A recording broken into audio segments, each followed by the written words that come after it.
अध्यक्ष पदार्थ भाषण भविष्यति तदर्थं श्रीसुधा भट्ट महाभागं संस्कृत भाषायां तुलु शब्दः तद्भवतां विषयः। तर्हि तत्र महोदय भवत्सकाशे प्रति भवितव्यः। तुलु भाषायां संस्कृतशब्दाः इति भवद्भिः वक्तव्यम्, संस्कृतभाषायां तुलु शब्दः इति भवता। तर्हि विषयः तुलु भाषायां एवं विपरीतः कार्यक्रमः यत्र विक्रमः सञ्जातः भवद्भिः कर्व् बाल् निक्षिप्तम्। सर्वेभ्यो नमः। अहं महोदय आनंद शर्मा ऋणी अस्मि। इदानीं तुलु भाषा नाम कोऽपि न जानाति। तदर्थम् अहं my bag.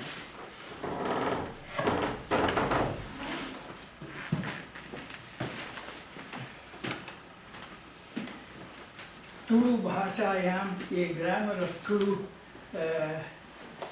my PhD thesis in Wisconsin 1971. It is published by the Dravidian Linguistics Association in Thiruvananthapuram in 2005. It is a complete grammar of Tulu, where you have all the dialects and all those things. Excuse me for speaking in English, because if I speak that in Sanskrit, it is a technical term, linguistic term, it's very difficult to grasp. There was one scholar, supposed to be Caldwell, he said Tulu is a Dravidian language, and Indo-European languages, northern languages are Indo-European, southern languages are Dravidian, and then people were fighting in India. In Annamalai University, 1964, I was there. I saw within my own eyes, two students were dead because of the Hindi, non-Hindi movement. I have witnessed in Agra, Hindu-Muslim riots, in front of the university, blood flew shooting, Hindu-Muslim riot. Now this is linguistically, we Indians are something, whatever somebody says, we think it is great. For that I wrote it, I said it is not Dravidian, it has full of Sanskrit words and this. Now, just to spread the word, only few, but still I wanted to explain to the world that even the name Hindu is not Sanskrit. In Tulu, for example, they said it is Dravidian language, and I am saying it is not Dravidian, it's Sanskrit. And the so-called Tulu language, how closely related to Sanskrit. It is almost Sanskrit. That nobody knows. I try to, even the topic when I got this opportunity to come here, I thought of that and I tried. The next source is Abhijnana Shakuntala, written by C.R. I gave the references. I gave the reference. Reference I gave it there. This is the one. There, if you look at that, Abhijnana Shakuntala, the speech, the Prakritam is there, right there, and the Sanskritam is there. If I show you, even I try to give you the example to show only right now my attempt is to make you aware of all those things, not to, and also confuse with the Sanskrit and everything. Washington. I am going to read that. And this is the other book I have. The third one I was showing. Where did I get my material? That's what I was trying. Yeah. In Sanskrit. We have the internet and all those things. What's that? Computer Sanskritam. There the halanta, they give you only one. Halanta in Sanskrit means, hal means here, haladhara means this one. It must be this way. And it is in the print they give you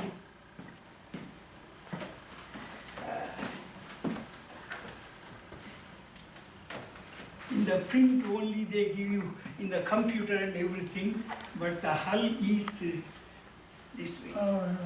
And this hull is exactly to show you, here is the picture of hala, plow.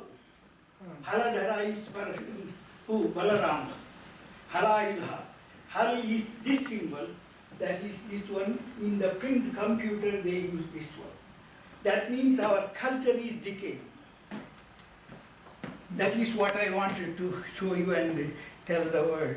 The other one I tried to. The mantras, everybody uses, here we have the priest, but nobody understands what's the use of the mantra. Now here I tried to show that a Tulu person, how he uses the mantra in his daily life, and what is the connection of that mantra to the everyday life. Now we have seen doctors have the stethoscope. They come and test. If I say I have headache, they look at the pressure of my foot. Have you ever observed that? With the stethoscope, they are trying to get the pressure. I tried to show you the mantra, and we have the air, pancha prana, how that is in our body. I give you the stanza. This is what I tried to do. Now I will read that, and then if you have questions, everything I try to answer.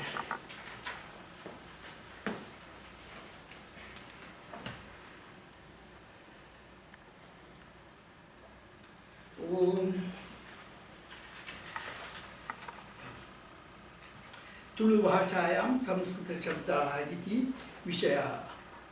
ओम श्री महागणपते नमः। हरि ओम श्री गुरुभ्यो नमः। परम गुरुभ्यो नमः। महर्षि वेदव्यास आचार्येभ्यो नमः। प्रश्नः कः महर्षि वेदव्यासः? पराशरसूनुः सत्यवती हृदयनंदनो व्यासः यस्य आस्य कमलगलितं वाङ्मयम् अमृतं जगत् पिबति। अमृतं किं? देवभाषा अमृता, सरस्वती अमृता, सुरभारती देववाणी अमृता, पवित्रा पूजनीया च। यतः ओंकारश्चाथ शब्दश्च द्वावेतौ ब्रह्मणः पुरा कंठं भित्वा विनिर्यातौ तेन मांगलिका उभौ। ओम अथ अभिज्ञान शाकुंतलम् अथ देवी महात्म्यम् अथ भगवद्गीताम् अथ नाम किम्? अथातो ब्रह्मज्ञाता अथातो धर्मजिज्ञासा। Yes, atha abhijnana shakuntalam. Atha nama kim? Omkara atha om brahmana pura khantat bit. See, I am trying to connect all this, please. Atha om atha iti vangmaya ukta deva bhasha veda bhasha panini mahabhaganantaram samskritam abhavat. Samskritam अभवत् पाणिनि अनन्तरम्। अस्तु, सत्यं जगत् तत्त्वतः भेदः। We are all discussing तत्त्वतः भेदः. We can argue any way we want. तत्त्वतः भेदः अस्ति वा नास्ति वा? संस्कृत भाषा सत्यं, प्रकृतिः सत्यं, अतः प्राकृतं नाम किम्? प्रकृति संस्कृतं तत्र भवं ततः आगतं च प्राकृतम् इति हेमचन्द्रः वदति। अन्यत्र च तद्भवः तत्सङ्गः इति अनेकः प्राकृतक्रमः इति उक्तं च। शब्दार्थेऽपि भिन्नता अस्ति वा? यतः वागर्थाविव सम्पृक्तौ वागर्थप्रतिपत्तये जगत्पितरौ वन्दे पार्वती परमेश्वरौ। पार्वती परमेश्वरौ अर्थभेदः। पार्वती परमेश्वरौ इति काव्यारम्भे श्री महाकवि कालिदास महाभागः प्रार्थितवान् किल। इदानीम् अनेकाः प्राकृतभाषाः सन्ति वा? तस्मिन् एका तुळु प्राकृता भाषा अस्ति। तुळु भाषायामपि संस्कृत प्राकृतमिव ब्राह्मणतुळु, शूद्रतुळु, कोरगतुळु इत्यादि भेदाः सन्ति। उदाहरणं संस्कृत आर्य, प्राकृत अज्ज, ब्राह्मणतुळु स्वामी, शूद्रतुळु अय्य, कोरगतुळु उल्लाय। अत्र इदानीम् एकं चित्रमस्ति। देवभाषा, वेदभाषा, सरस्वती, सुरभारती, सुरगिरा, गीर्देवी इत्यादि इत्यादि। तत्र कालान्तरे संस्कृतम् अभवत्। इदानीं जनाः संस्कृत वेदभाषा भेदः न जानन्ति। तदानीं प्राकृतम् अभवत्। तुळु प्राकृतं, तमिळ् प्राकृतं, तेलुगु प्राकृतं, मलयाळम्, आल् प्राकृतास्। हिंदी, गुजराती, मराठी सर्वे प्राकृताः। दैवी संस्कृतं, ततः प्राकृतं, दैवी संस्कृतं, तुळु प्राकृतं, तत्र ब्राह्मणतुळु, शूद्रतुळु, कोरगतुळु इत्यादि। इदानीं संस्कृतम्। अहं नमस्करोमि। ब्राह्मणतुळु येन नमस्कार अंपुव, शूद्रतुळु यान नमस्कार मल्पुव, कोरगतुळु यान बूरोंडे। अहम् अश्नामि।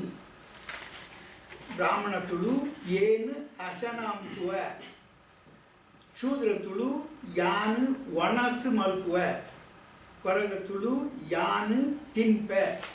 जस्ट एग्जाम्पल्स्, उदाहरणाः।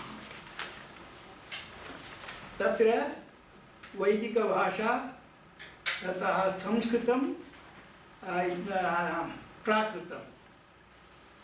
उदाहरणं संस्कृतं आर्यपुत्र, अद्य उत्त प्राकृतं, किमपि संस्कृतं, किं पि प्राकृतं, शकुन्तला संस्कृतं, सौन्दला प्राकृतं, वदनं संस्कृतं, वर्णं प्राकृतं, कथं संस्कृतं, कथं प्राकृतं, उचितं संस्कृतं, उयिदं प्राकृतं, ततः संस्कृतं, तदो प्राकृतं, तातः संस्कृतं, तादो प्राकृतं, कृत्वा संस्कृतं, कदुअ प्राकृतं, रूपं संस्कृतं, रूवं प्राकृतं, अथ अह प्राकृतं, संकल्पः संस्कृतं, संकल्पो प्राकृतं, द्वे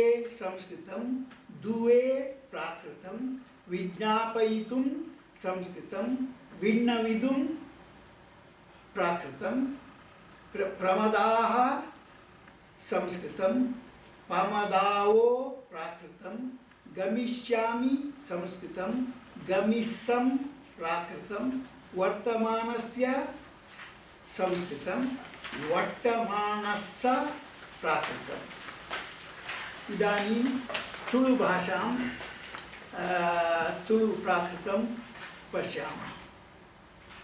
वैदिकभाषा संस्कृतं, तुळु प्राकृतं, तत्र ब्राह्मणतुळु, शूद्रतुळु। उदाहरणं ब्राह्मणतुळु शाला संस्कृतमेव, ब्राह्मणे ब्राह्मण तुलु बेरणे शूद्र तुलु शाला संस्कृतं शाले अत्र phonetic script I have used to write the grammar. I cannot express that in Hindi or Sanskrit script. Shala, shala in Sanskrita, in Brahmana Tulu becomes shala, a vowel, and in Shudra Tulu it becomes sala. Not a I wrote because in Devanagari we do not have that script, but in my book you have see the phonetic script separate. Using the phonetic symbols I used, all the Indian languages can be written and we can easily compare one language with the other. Okay. Kopaha, Sanskritam, Kopa, Kopa, same. Dinam, Dina, Dina, same. Ashanaha, in Sanskrita, Brahmana Tulu Ashana, Visarga is lost. Or Vanasu, Shudra Tulu, Rajakumaraha, Sanskrita, Rajakumare, Brahmana Tulu, Arasu Mage, Shudra Tulu, Devasthanam, temple, Mandiram, Brahmana Tulu, Devasthana, Shudra Tulu, Devatana, Duram, same, Dura, Dura, Ma is dropped, Nidra, Sanskrit, Nidra, Brahmana Tulu, Nedra, Shudra Tulu, Ratri, Brahmana Tulu, same Ratri, Shudra Tulu, Ratra, Manaha, Samskrita, Manasu, Brahmana Tulu, Manasu, Shudra Tulu, Sukham, Sanskrit, Sukha, aspirated became unaspirated, Sukha, Shudra Tulu, Sukha, Gunam, Gunam, Brahmana Tulu, Guna,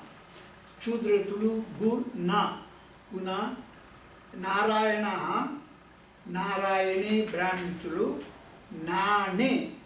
Look at the change. Narayanaha become Nane. Who is going to do the connection? Nane. Lakshmihi. Lakshmi Tulu, Brahmana Tulu, Echu, Shudra Tulu, Echu. See, look at the phonetic changes. Lakshmi, Echu.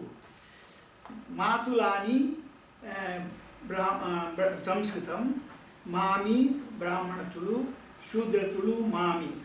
Patram, Samskritam, Patra, Brahmana Tulu, Ira, Shudra Tulu. Mardalaha, Brahmana Tulu, Maddala, Brahmana Tulu, Maddala, Shudra Tulu. Idani Udarana. Atra Dharmika Vichaye, Taulavaha, Tulu Janaha, Tulu speakers. Sarvada, Sarvata, Sarvatra Dharmam Anucharanti. Kaha Dharmaha, Sanatana Dharmaha. Satyam vada dharmam chara iti sarvatra likhitani asti. Dharmaha, kula dharmaha, prakriti dharmaha, kala dharmaha, yuga dharmaha, kadachit na Hindu dharmaha. Kevala dharmaha, satya dharmam anucharanti. Hindu shabdaha, videshiyaha, paradeshiyaha.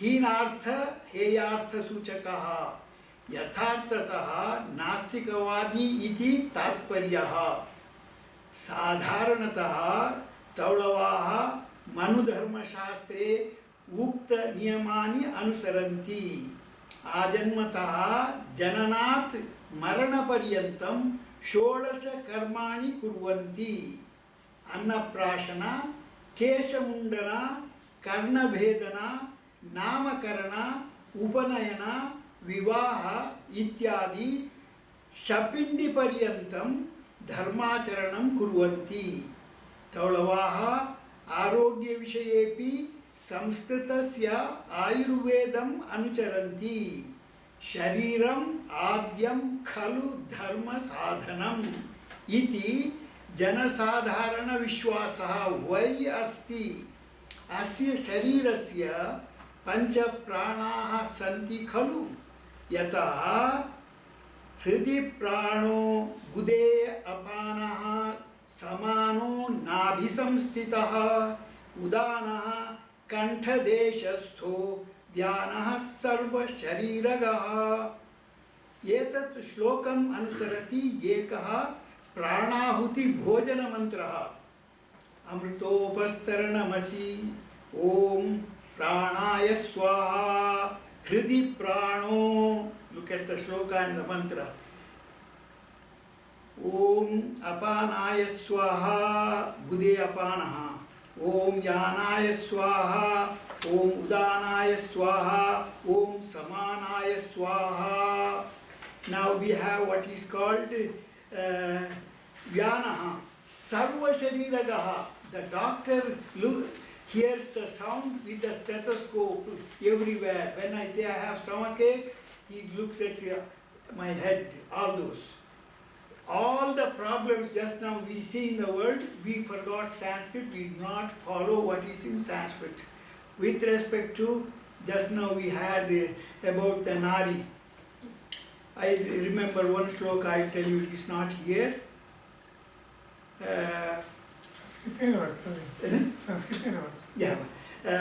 काव्येषु दासी, करणेषु मंत्री, रूपेषु लक्ष्मी, क्षमया धरित्री, भोज्येषु माता, शयनेषु वेश्या, षड्गुण्य भार्या, कुलमुद्वहन्ति. Am I correct? Yeah, this is what he said. That means ka adarsanari, karyeshu dasi, karneshu mantri, रूपेच Lakshmi, भोज्येषु माता, क्षमया धरित्री, भोज्येषु माता. 6. We can't find servants now anywhere, not even in India. Karyeshu dasi. So we have all the answers are there. We have to whatever. Same another one. Children, raising the children, we had that problem. Manu, what does he say? Rajavat panchavarshani, dashavarshani dasavat, prapte tu shodashe varshe, putram mitravadacharet. Putram iti putri. Abhi. There is no Veda. Putram, putri. Sanskrit we have 3 genders. Linga Vedaha. अर्थभेदा नास्ति, लिंगभेदः. अर्थः एकः, द्वे शब्दे अर्थभेदः, लिंगभेदः. इदानीं ओम परमात्मने स्वाहा. पंचप्राणाः परमात्मा, जीवात्मा परमात्मा द्विविधः.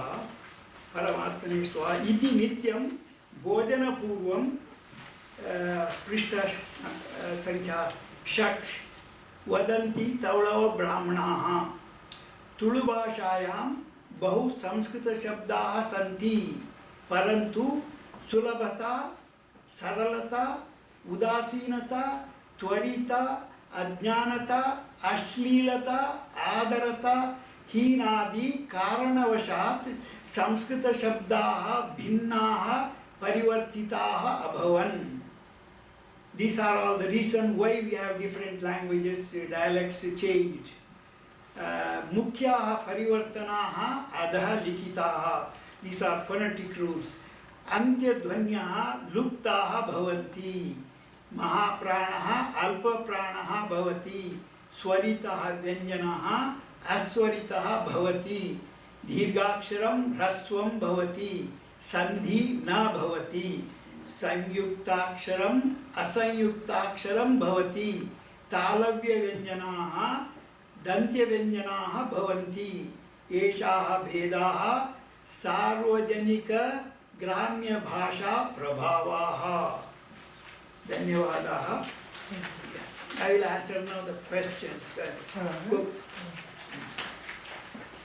भाषायां लिपि अस्ति वा? अत्र सद्य नास्ति. आदौ आसीत्. आदिमयुगे आसीत् पुरातनकाले मलयाळं लिपि इव आसीत् मलयाळलिपि तु पूज्यते स्म मलयाळलिपि तमिळ् तेलुगु कन्नड मलयाळं मलयाळलिपि इव एवम्। इदानीं तेलुगु भाषा भाषिणां संख्या का? तुळुभाषा भाषिणां लेटेस्ट computer news 2.5 millions. तर्हि सर्वे तु लिपिं विना केवलं भाषन्ते।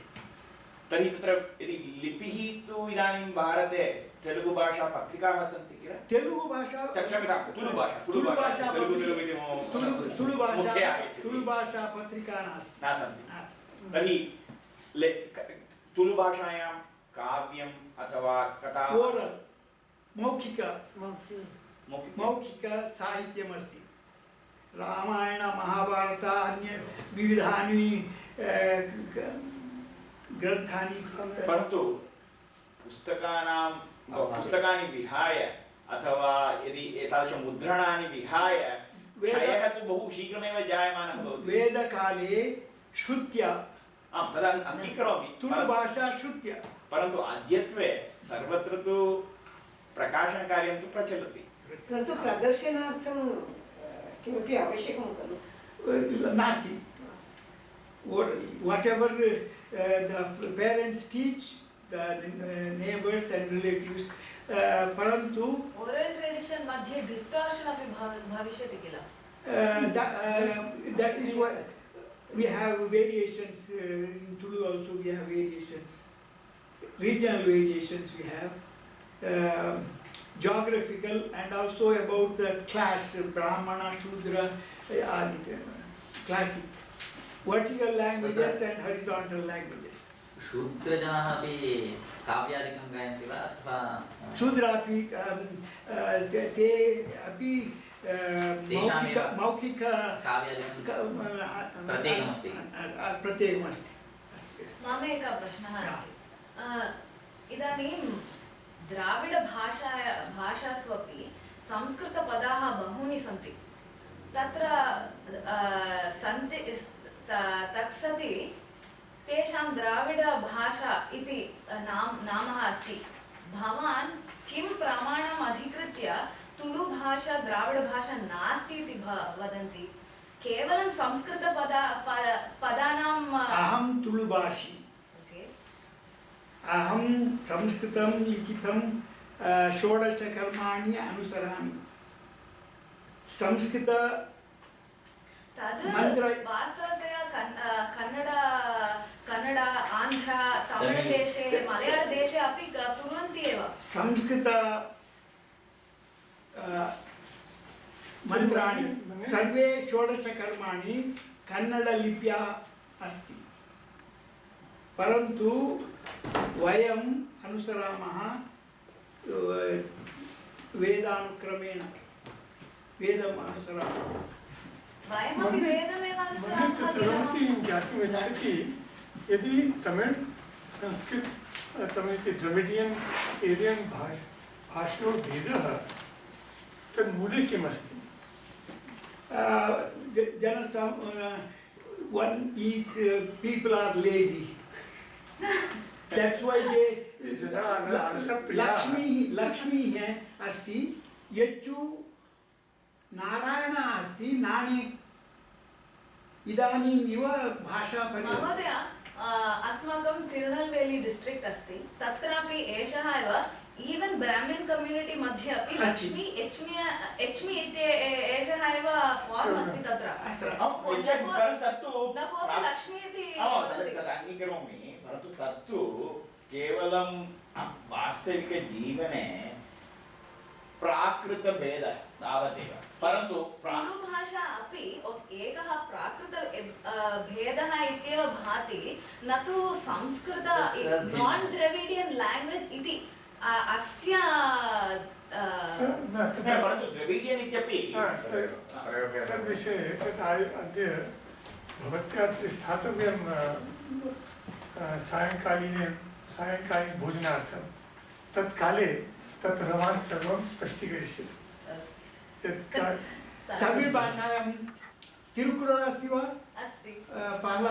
प्रथम श्लोकः कः? अगर मुदल एळुत्तल्लाम, अगर मुदल एळुत्तल्लाम, आदिभगवान् मुदल उलगु. So what is Sanskrit, what is Tamil there?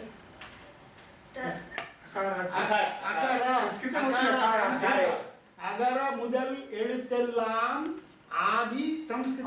भगवान् संस्कृत. भगवान् संस्कृत. उलगु लोकम. Ulagam loka. Again in Tamil you have, when you have la and ra, you don't have the an e comes.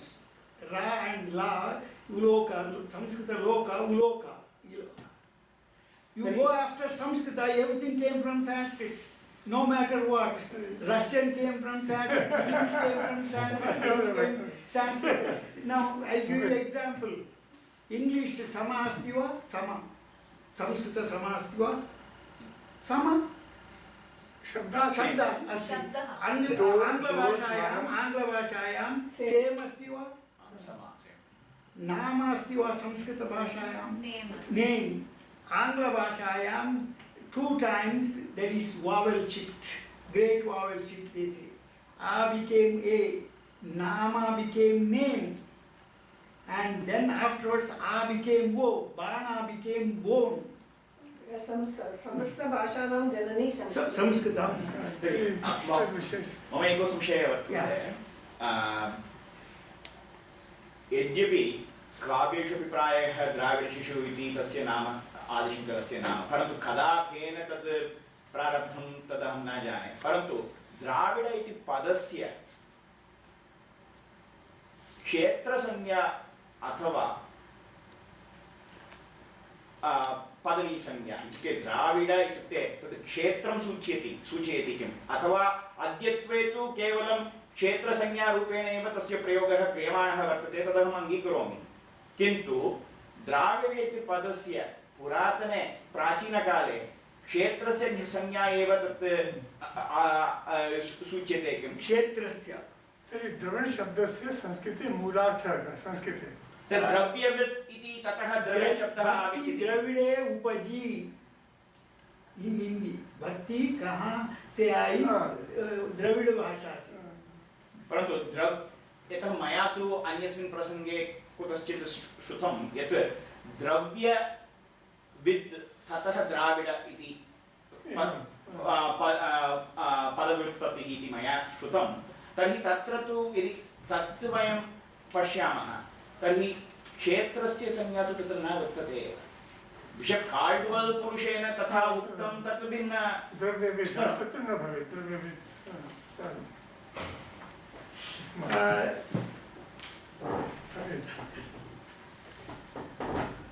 कार्ड्वेल् महोदय वदति न न पंजाब भाषा में अस्ति द्रविड भाषा में अस्ति ततः द्रविड भाषा विभिन्ना इति वदति कार्ड्वेल् महोदय in linguistics but if anybody knows Punjabi in whatever the language in Hindi we have the na it becomes na jana and so many and we have all the retroflexion which is ta tha da da na सायङ्काले तद् द्रष्टव्यं नमस्ते सर्दार तर्हि साम्प्रतं किमस्ति तर्हि गिरिभट्टन् महोदय अहं चिन्तयामि यत् यदि भवान् अपराह्ने अथवा संक्षिप्तरूपेण शीघ्रं कथयितुमपि मया शक्यते एवं यत् अथवा वो महाभागाय भवत्या अनन्तरं भोजनसमये भवती इदानीं करोतु भोजनानन्तरम् अपराह्ने तत्र भवान् अहं निद्रापयामि सर्वान्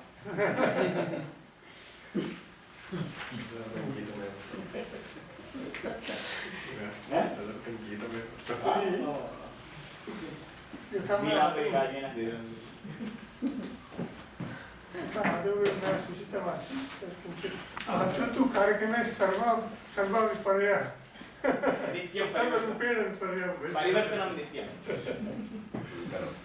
तर्हि महाभागा शारदाभद्रायण तत् श्रीमद्रामायणे भरतस्य वैशिष्ट्यम् इत्यधिकृत्य वक्ष्यते सर्वेभ्यो नमः विषयः परिचितः एव, सर्वैः विदितः। भरतस्य प्रामुख्यता कथमस्ति रामायणे इति सर्वैः विदितमेव। तत्र केवलं कानिचन उपन्यासानि अहं श्रुतवती, अत्र तत्र विषयं सङ्गृहीतवती तावदेव। अत्र मम नूतनविषयः मया कोऽपि न कृतः। अत्र केवलं सङ्कलनम् इति वक्तुम् अहं शक्नोमि। श्रीमद्रामायणे अयोध्याकाण्डस्य उत्तरभागे प्रधानतया चित्रितं पात्रं, वैशिष्ट्यपूर्णं पात्रं दशरथपुत्रस्य भरतस्य एव। सः धर्मात्मा, आदर्शनायकः, भ्रातृवत्सलः, स्थिरप्रज्ञः भरतः रामायणपात्रेषु रत्नसदृशः। अयोध्याकाण्डस्य उत्तरभागे सः एव कथानायकः इति वयं वदामश्चेत् तत्र कोऽपि संशयः नास्ति। अयोध्याकाण्डारम्भे एव तस्य सद्गुणाः अन्यैः कृतासु निकषोपलघर्षणसदृशीषु परीक्षासु कीर्तिकान्तिं प्राप्य प्रज्वलन्ति। अनन्तरं तत् परीक्षाः सोपानक्रमेण वर्तन्ते इति वयं भावयामः। तत् प्रतिसोपानम् आरुह्य वयं वीक्षामहे। भरतः वसिष्ठादेशानुसारं सशत्रुघ्नः अयोध्यां प्रति आगच्छन् अस्ति मातुलगृहात्। सन्दर्भे क्षणे एव मम प्रिय अयोध्यायाः मातृभूम्याः दर्शनं लप्स्ये, स्वजनसमागमः भविष्यति इति चिन्तयन् सन्तोषेण आगतवता भरतेन कीदृशी अयोध्या दृष्टा। सर्वत्र शोकपूर्णस्निग्धता, उद्याने जनशून्यता, निरलङ्कृतभवनानि, श्मशाननिश्शब्दः। किं सञ्जातम् अयोध्यायाः, मम अयोध्यायाः इति भरतेन सारथिः पृष्टः। सः न उत्तरयति। परन्तु अन्तःपुरे कैकेयी भरतं प्रतीक्षमाणा सुवर्णपीठे आसीना भरतस्य प्रश्नस्य उत्तरं ददाति। कथं ददाति, किम् उत्तरं? तं प्रत्युवाच कैकेयी प्रियवत् घोरमप्रियं या गतिः सर्वभूतानां तां गतिं ते पिता गतः। साधारणवाक्ये सा वदति। पितुः मरणवार्ता। प्रथमः आघातः भरतस्य। पितुः मरणवार्तां श्रुत्वा दुःखाधिक्येन मूर्छितं पुत्रं शैत्योपचारेण उत्थापयन्ती कैकेयी दशरथस्य अन्तिमकाले रामलक्ष्मणयोः अनुपस्थितिः इत्यपि वदति। तदपि उक्त्वा द्वितीय आघातमपि ददाति कैकेयी। जटावल्कलधारिणो भूत्वा सीता रामलक्ष्मणाः वनवासार्थं गतवन्तः इति अपि वदति। तां वार्तां श्रुत्वा दुःखेन प्रलपति भरतः। तद् असहमानायाः कैकेय्याः अग्रिमं वचनं किम्? अलं प्रलापेन भरत तवार्थं वररूपेण याचितं प्राप्तं च राज्यम् अङ्गीकुरु इति वदति। इदं तीक्ष्णवचनं दुःखतप्तं भरतं शल्यमिव बाधते। आत्मनः राजत्वं मातुः मनसि कथमुत्पन्नम् ईदृशी दुश्चिन्तनं? कनिष्ठस्य आत्मनः राज्यस्वीकारेण इक्ष्वाकुकुलधर्मभङ्गः भवति इति तया न चिन्तितं किम्? स्वस्वरूपहानिः खलु। श्रीरामस्य सेवा एव स्वजीवनध्येयमिति कर्तव्यमिति रामदास्यमेव स्वस्वरूपमिति मतवान् त्यागी भरतः। कैकेय्याः वचनम् अङ्गीकृत्य धर्मभ्रष्टो भूत्वा श्रीरामोचित सिंहासनं स्पृशति किं भरतः? नैव। जनन्याः दुर्वचनाञ्च श्रुत्वा क्रोधान्वितः भूत्वा भरतः आक्रोशेन वदति। मातः इति प्रथमं वदति। मातः, राज्यलोभग्रस्तया भवत्या हतोऽहम्। इदानीम् अहं निर्जीविनः मम राज्यात् को लाभः इति वदति। अनन्तरं तस्य वचनम् अनुवर्तते। हे कुलकण्टकी, अद्य पाशमुक्तोऽहं, भवतीं मारयेयम् अहम्। किन्तु मम प्रियाग्रजेन श्रीरामेण मम एतत् कार्यं नैव अङ्गीक्रियते इत्यतः एव रामे मम भक्तिगौरवादीनां कारणादेव त्वं रक्षितासि।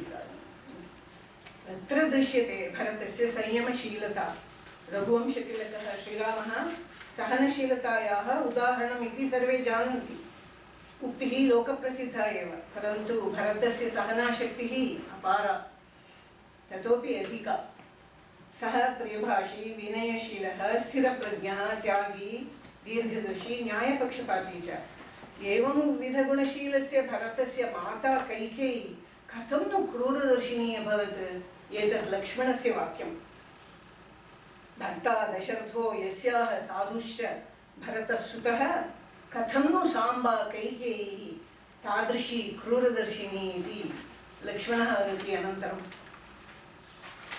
मातुः दुराशायाः वञ्चनायाः प्रभावात् भरतेन सर्वलोकस्य निन्दावचनानि, दोषारोपणानि, दूषणवाक्यानि सोढव्यानि अभवन्।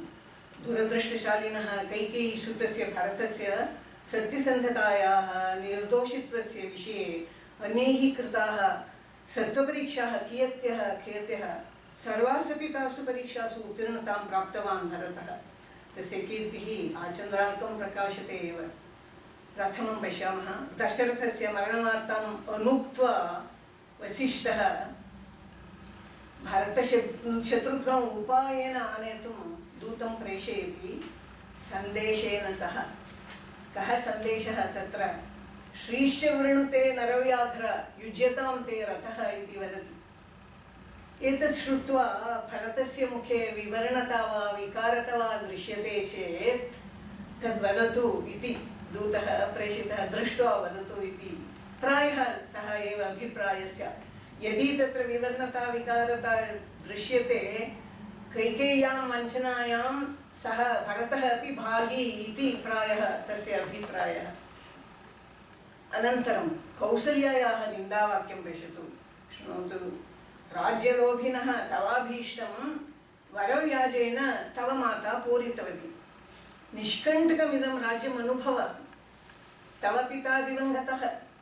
मामपि मम पुत्रस्य तव भ्रातुः समीपं प्रेषय। शल्यसदृशं वाक्शं तीक्ष्णमिदं वाक्यं कथं बाधते भरतं। सहते वा भरतः? न।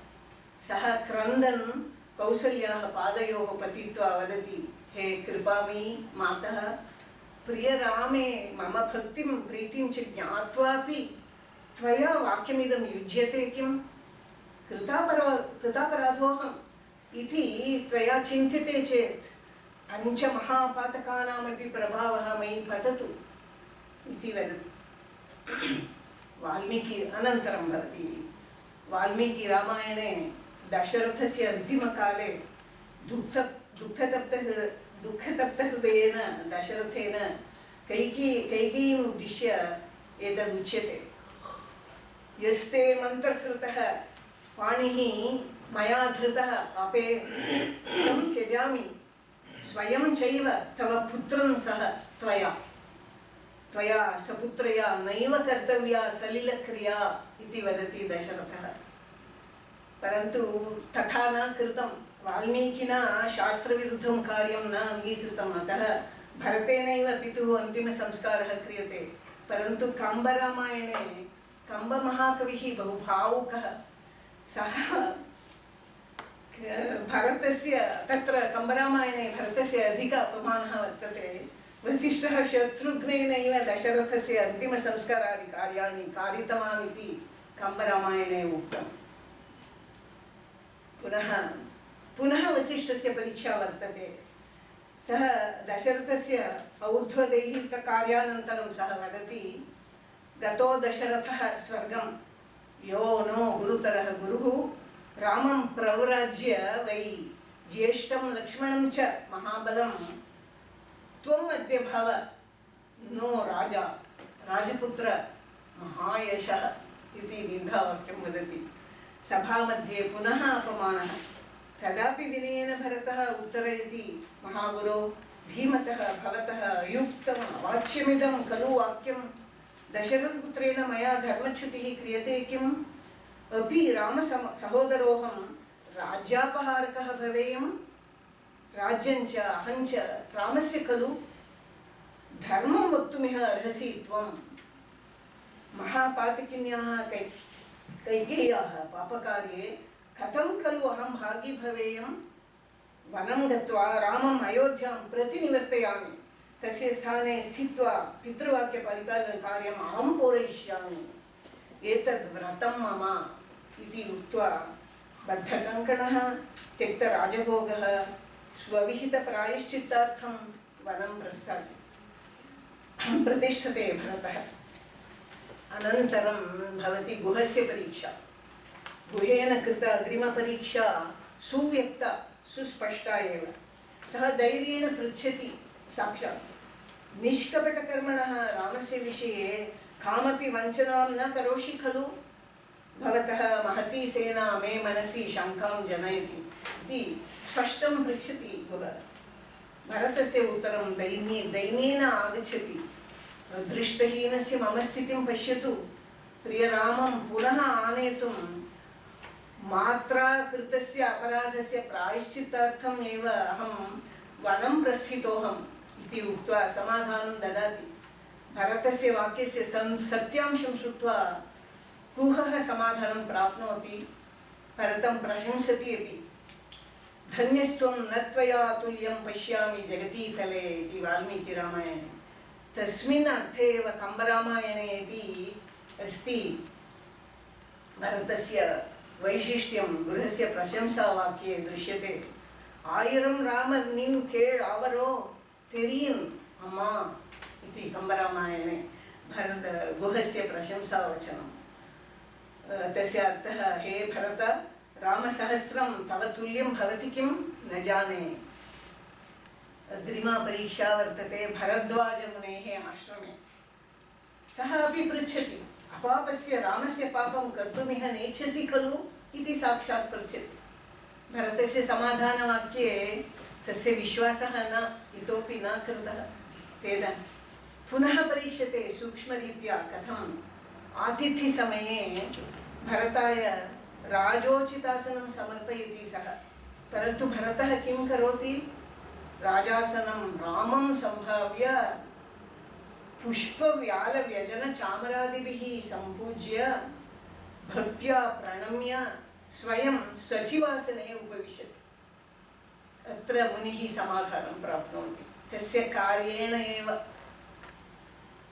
अनन्तरं चित्रकूटं प्रति बृहत्सेना सहितम् आगच्छन्तं भरतं दृष्ट्वा लक्ष्मणः शङ्कमानः भवति क्रोधयुक्तः अपि भवति परन्तु तं कः वारयति रामः वारयति भरतस्य भ्रातृप्रेम न्यायशीलतादि सद्गुणान् प्रशंस्य लक्ष्मणमेव निन्दति सः भरतं न जानासि किं त्वं राज्यमिच्छसि यदि वनवासे तव क्लेशः अस्ति यदि भरतस्य राज्यं तुभ्यं दापयामि इति सः वदति रामपादसेवा एव स्वजीवनध्येयम् इति जीवन्तं लक्ष्मणम् इमानि वाक्यानि बहु खेदयन्ति एवं भरतं सम्यक् जानन्नपि रामः स्वयमेव पुनः तं परीक्षते रावणवधानन्तरं सीतालक्ष्मणसहितस्य रामस्य पुनरागमनसमये भरद्वाजाश्रमात् नन्दिग्रामं प्रति आञ्जनेयद्वारा सन्देशं प्रेषयति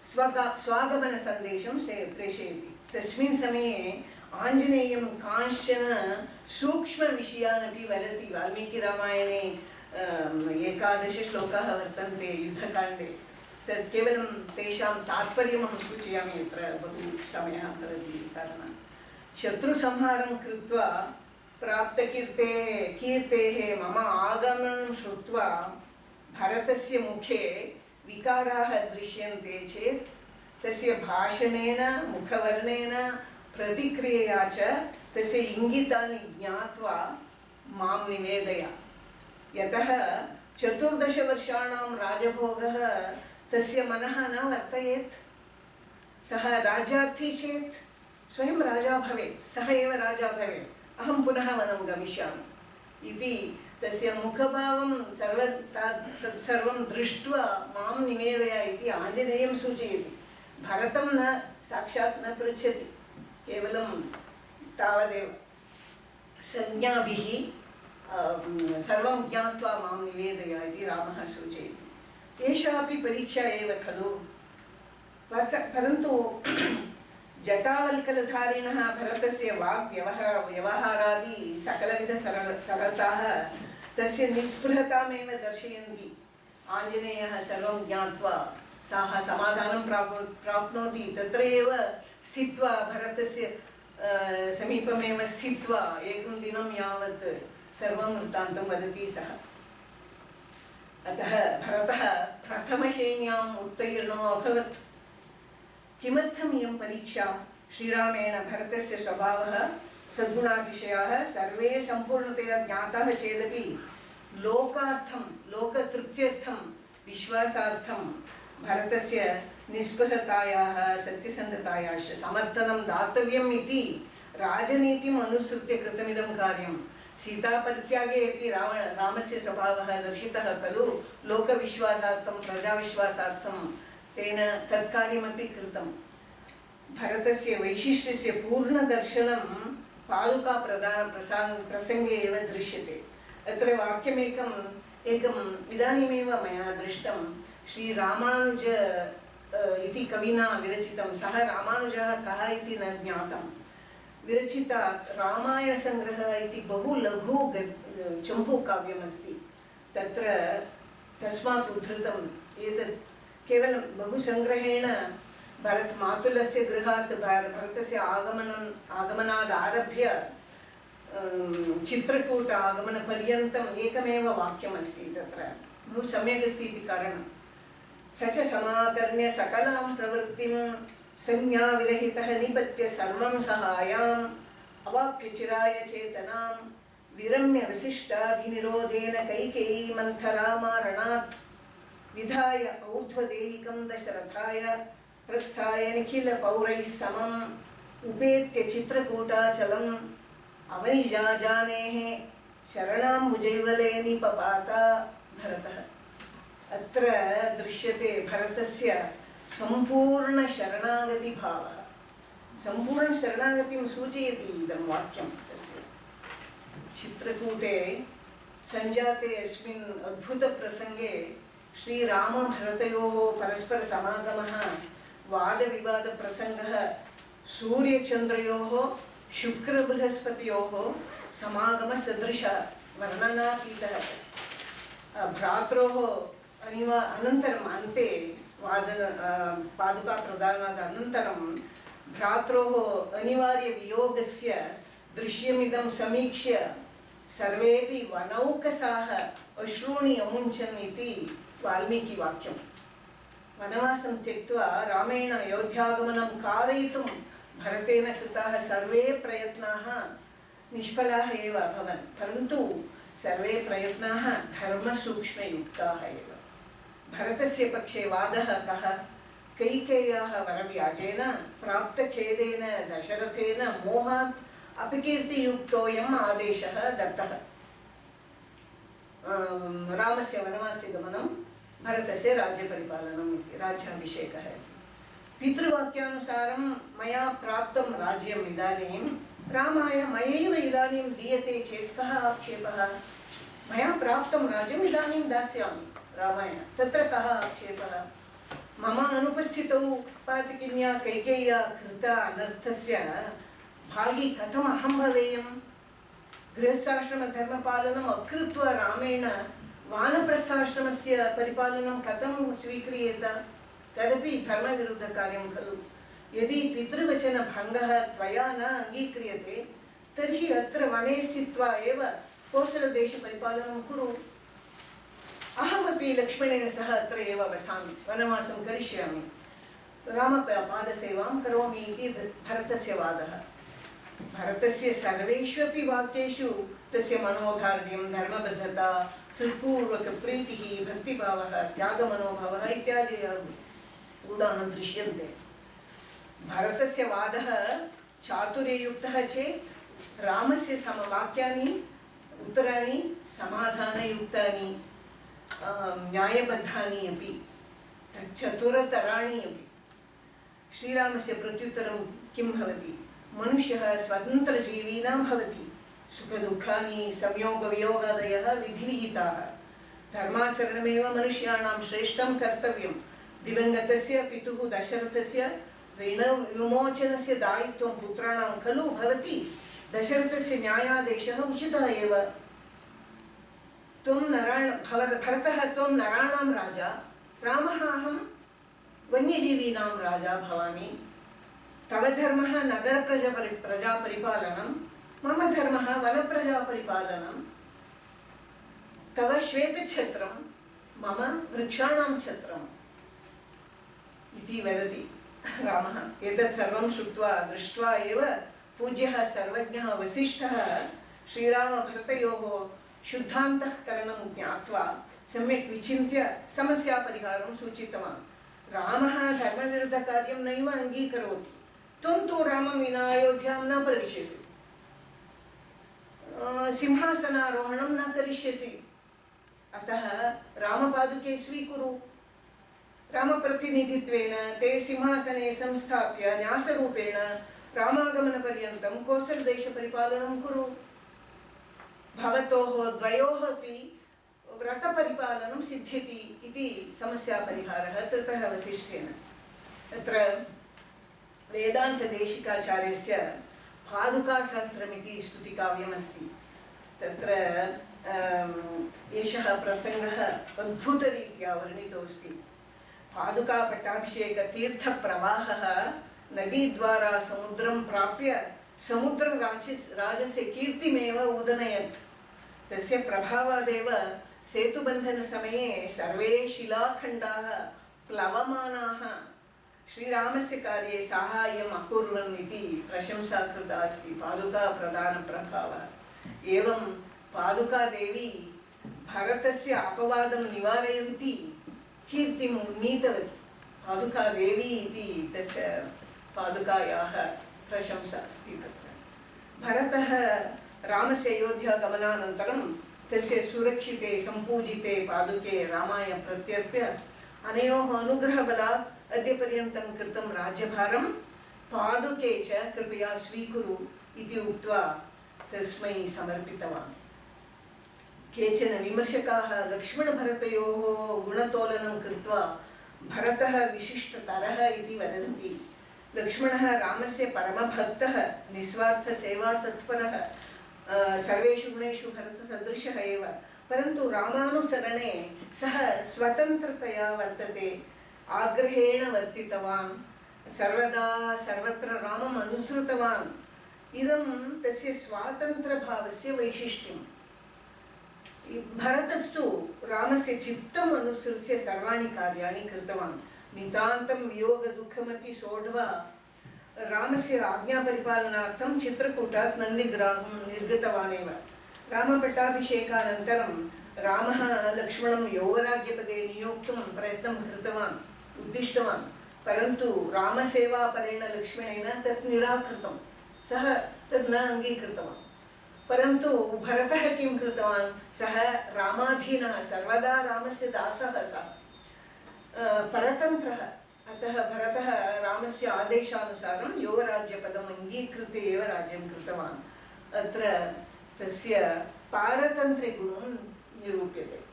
अनेन लक्ष्मणस्य शेषत्वभावः भरतस्य पारतन्त्र्यभावः इति ज्ञातं भवति। एवं विना प्रयत्नं प्राप्तं राज्यमपि अनङ्गीकृत्य जटावल्कलधारी सन् अनिवार्यतया केवलं रामप्रतिनिधित्वेन कर्तव्यनिर्वहणभावेन ईशावास्यमिदं सर्वम् इति अनेन निस्पृहभावेन 14 वर्षाणि यावत् रामागमनप्रतीक्षां कुर्वन् रामागमनदिवसान् गणयन् उवास इति भवति तस्मिन् चम्पूकाव्ये। भरतः इति नाम्नः अर्थानुसारं भरत इति अक्षरत्रयमस्ति खलु। तत्र रामस्य भावं, रागं, ताळम् अनुसृत्य तथा एव जीवितवतः भरतस्य कीर्तिः आचन्द्रार्कं प्रकाशते। प्रकाशमाना अस्ति इति उक्त्वा अहं विरमामि। धन्यवादः।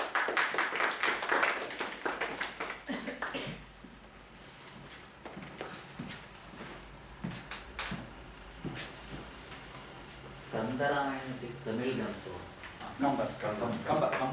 कम्बन् इति प्रसिद्धः कविः सः संस्कृतज्ञः अपि सः संस्कृतपण्डितः अपि च तमिळ्पण्डितः सः परन्तु वाल्मीकिरामायणे यथा रामायणकाव्यं प्रतिपादितं तथा कम्बरामायणे वाल्मीकिरामायणम् आधार्य एव